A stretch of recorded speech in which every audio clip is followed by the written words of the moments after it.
آج آپ کی پارٹی نے یہ کہا بھی ہے کہ جوڈیشل انکوائری ہونی چاہیے کمشنر کے بیانات پر، اور آپ نے کہا ہے کہ کیونکہ انہوں نے نام لیا ہے چیف جسٹس پاکستان قاضی فائز عیسیٰ صاحب کا، تو وہ اس جوڈیشل انکوائری کا حصہ نہ ہو. لیکن کل آپ نے یہ بھی دیکھا کہ جو ماتحت افسران ہیں، جو ڈی سیز تھے راولپنڈی ڈویژن میں، وہ تمام آئے اور انہوں نے پریس کانفرنس کر کے بتایا کہ جو بات کر رہے ہیں کمشنر صاحب وہ درست نہیں ہے. ہم نے نہ کوئی دھاندلی کی ہے، نہ ہمیں کوئی ایسے انسٹرکشنز دیے گئے، نہ ان کا کوئی عمل دخل تھا الیکشن کے پورے پروسیس میں.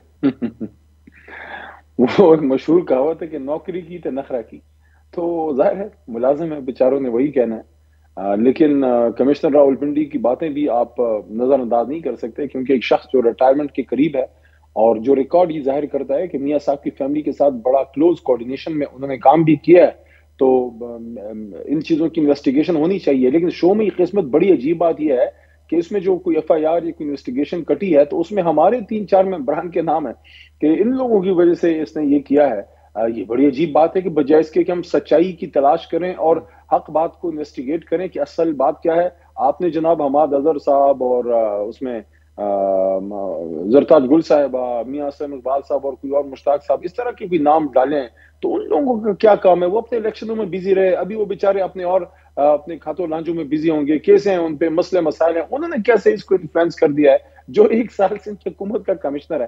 تو یہ تو ہماری سوچ ہے، ایسے کیا حکومتیں چلتی ہیں. اب اس پہ بھی تضاد ہے، کیونکہ آج عمر چیمہ صاحب کی بھی سٹوری تھی کہ عمران خان صاحب کی جو بہن اور ان کے بہنوئی ہیں، ان کے زمین کے کچھ معاملات تھے. بزدار صاحب جب حکومت میں تھے تو یہ ڈیرہ غازی خان میں جو ہے کمشنر تھے، اور کچھ ان کے تعلقات جنرل فیض سے بھی ہیں. تو کس کے قریب تھے؟ میرے خیال سے اس پر ابھی بھی ابہام ہے، اور بیوروکریٹ تو آپ کو پتہ ہے جس کی حکومت ہوتی ہے اسی کے قریب سمجھا جاتا ہے. دیکھیں، بجائے اس کے شہزاد بھائی کہ ہم ان باتوں میں پڑھیں، یعنی کہ بہت ہی جید صحافی حامد میر صاحب نے بھی اس پہ اپنی رپورٹنگ کی ہے، اور بھی مختلف کوارٹر سے رپورٹس آئی ہیں کہ محترم کمشنر صاحب جو ہیں وہ محترم شہباز شریف صاحب کے ساتھ یا حمزہ صاحب کے ساتھ اس دور میں بڑی کلوز کوارڈینیشن میں کام کیا. یہ کوئی نیگیٹیوٹی نہیں ہے، سرکاری ملازم نے کام کرنا ہے، جو بھی وزیر اعلیٰ ہوگا اس کے ساتھ کام کرنا ہے. اور تو میں یہ نہیں کہہ رہا کہ خدا نخواستہ انہوں نے شہباز صاحب کے ساتھ کام کیا تو وہ نون لیگ سے ہیں، نو، میں وہ بات نہیں کروں گا جو وہ لوگ کرتے ہیں. میں صرف یہ کہوں گا جو انہوں نے انکشافات کیے ہیں اس کی بالکل امپارشل انویسٹیگیشن ہونی چاہیے، اور وہ بھی سپریم کورٹ لیول پہ ہونی چاہیے.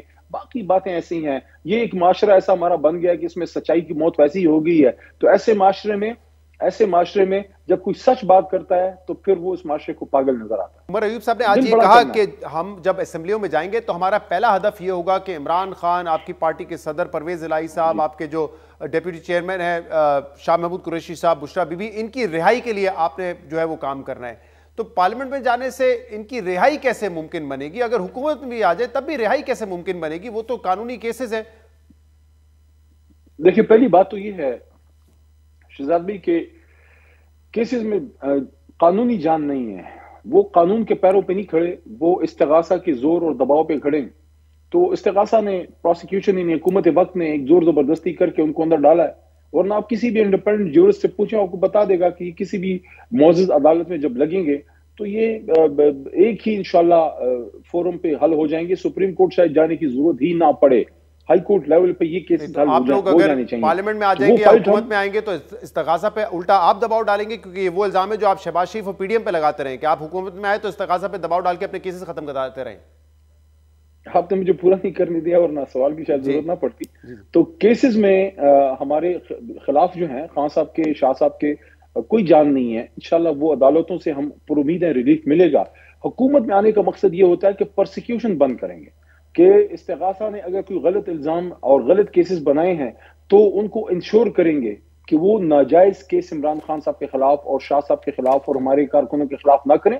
باقی اپنا لڑائی ہم عدالتوں میں انشاءاللہ لڑیں گے، اور ہم پر امید ہیں کہ انشاءاللہ پہلی پیشیوں میں آپ دیکھ لیں گے ان کیسوں کی کوئی حیثیت نہیں ہے، ان کی کوئی قانونی حیثیت نہیں ہے. خاص کر ابھی جو مولانا فضل الرحمان صاحب نے جو باتیں کی ہیں، اور انہوں نے یہ کمشنر راولپنڈی نے جو بم پھوڑا ہے، اس سے پہلے جو مولانا صاحب نے جو ایٹم بم مارا تھا، تو وہ جو بات کی تھی وہ تو وہی بات ہے جو خان صاحب کر رہے تھے. لیکن جو سابق ایک ذمہ دار عہدیدار کے بارے میں بات کی وہ ختم ہوگی. لیکن آلریڈی کیا علی صاحب آپ محسوس کر رہے ہیں کہ الیکشن اور الیکشن کے نتائج کے بعد کہیں نہ کہیں تحریک انصاف کے لیے آسانیاں پیدا ہو رہی ہیں؟ کیونکہ کل آپ نے اسلام آباد میں اپنا پروٹیسٹ بھی کیا، لاہور میں بھی کیا, کچھ اریسٹ بھی ہوئے اس حوالے سے, لیکن پھر 2 دن پہلے آپ نے اسلام آباد کے ایک ہوٹل میں پورا وہاں پہ آپ لوگوں نے سیمینار کیا, اس کی اجازت بھی مل گئی جو کہ پہلے نہیں مل رہی تھی. عمر ایوب صاحب جو کہ منظر عام پر نہیں تھے وہ بھی آج سامنے آ گئے.